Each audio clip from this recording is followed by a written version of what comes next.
Hi යාළුවනේ. ඉතින් ගොඩක් කාලයකට පස්සේ මම ඔයාලට අද ලස්සන ජාතක කතාවක් ගෙනාවා. මේක තමයි කුරුන්ගමික ජාතකය.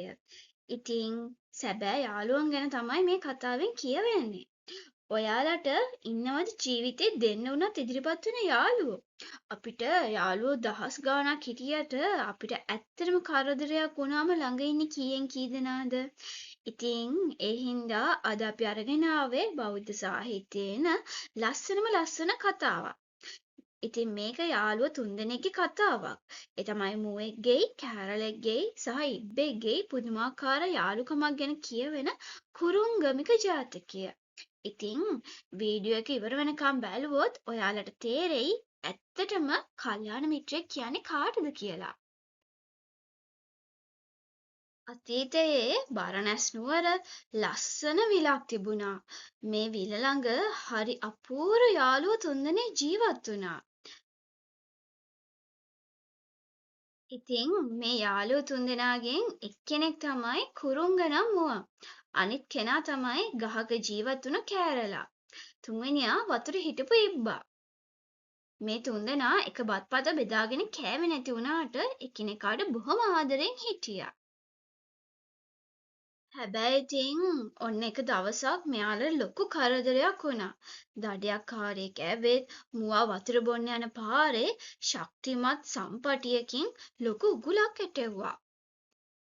අනේ ඉතින් අවාසනාවට අපේ මුව යාළුවා මේ උගුලට අහු වුණා. මුවා බේරෙන්න දඟලන සද්දෙට ඉබ්බයි කෑරලයි එතනට දුවගෙන ආවා. මුවා අඬ අඬා කිව්වා යාළුවනේ මගේ අවසානය ළඟයි කියලා. හැබැයි ඉබ්බයි කෑරලයි ඒක පිළිගත්තේ නෑ. ඒ දෙන්න එකතු වෙලා මුවාව බේරගන්න සුපිරි සැලැස්මක් හැදුවා. එතනදි තමයි කෑරලා තමන්ගේ වැඩේ පටන් ගත්තේ. බයමින් එපා මං දඩයක්කාරියව පරක්කු කරන්න කියලා කෑරලා ඉගිලිලා ගියා. මේ කොටස නම් ගොඩක්ම රසවත්. කෑරලා කෙලින්ම ගියේ දඩයක්කාරයාගේ ගෙදරට. දඩයක්කාරයා උදේම හෙල්ලත් අරන් අද නම් මුවා හුවලා ඇති කියලා හිතාගෙන ඉස්සරහා දොරෙන් එළියට බැස්ස විතරයි දොරකඩ හිටපු කෑරලා චටාස් ගාලා දඩයක්කාරයාගේ මූණටම කොටලා ඉගිලිලා ගියා. ඉතින් දඩයක්කාරයා බය වුණා. අපොයි එළියට බහිනකොටම කුරුල්ලෙක් කෙටුවා කියන්නේ මහා අසුබ නිමිත්තක්. මම ටිකක් වෙලා ඉඳලා යනවා කියලා හිතපු මිනිහා ආපහු ගේ ඇතුළට ගියා. ඉතින් කෑරලා දන්නවා දඩයක්කාරයා ආපහු එන බව. ඒ හින්දා දඩයක්කාරයා පස්සේ දොරෙන් එළියට බහිනකොටම කෑරලා ආයෙමත් කෙටුවා. දඩයක්කාරයා හොඳටම බය වෙලා ගේ ඇතුළට වෙලා හිටියා. මේ නිසා ඉබ්බට සම්පටිය කපන්න ඕන තරම් වෙලාව ලැබුණා. අනේ ඉතින් හිත හොඳ ඉබ්බා එයාගේ කටින් ලේ යනකම්ම සම්පටිය හැපුවා. අන්තිමේදී සම්පටිය කැඩුනා. මුවා නිදහස් වුණා. හැබැයි අවාසනාවට ඒ වෙලාවෙම දඩයක්කාරයා එතනට කඩා පැන්නා. මුවා කැලෑවට පැන්නා. කෑරලා ගහකට ඉගිලුණා. හැබැයි අර දත් කැඩිලා කටින් ලේ පෙරාගෙන හිටපු අහිංසක ඉබ්බට දුවා ගන්න බැරි වුණා. ඉතින් අර නපුරු දඩයක්කාරයා මොකද දන්නවද කළේ?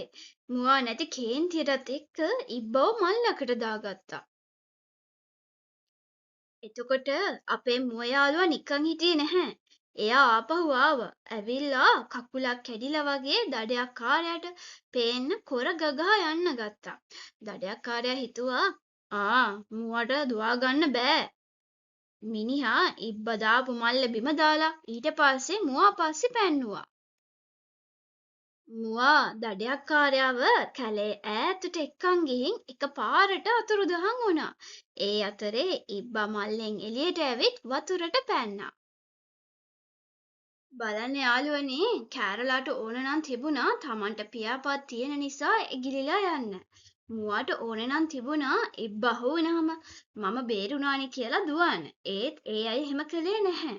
මේ කතාවේ හිටපු මුවා තමයි අපේ බෝධිසත්වයාණන් වහන්සේ. කෑරලා වුණේ සරියුත් මහරහතන් වහන්සේ. ඉබ්බා වුණේ මුගලන් මහරහතන් වහන්සේ. අපි ආශ්‍රය කරන්න ඕනේ අපේ වැරදි පෙන්නලා දෙන කරදරේදී දාලා යන්නේ නැති මෙන්න මේ වගේ යාළුවෝ විතරයි. ඉතින් ඔයාලටත් මේ වගේ යාළුවෙක් ඉන්නවා නම් අනිවාර්යයෙන්ම පහලින් කමෙන්ට් කරන්න. වීඩියෝ එක හොඳයි නම් ලයික් එකක් දාලා ෂෙයා කරන්නත් අමතක කරන්න එපා. ඉතින් අලුත් කතාවකින් ඊළඟ සතියේත් හමු වෙමු.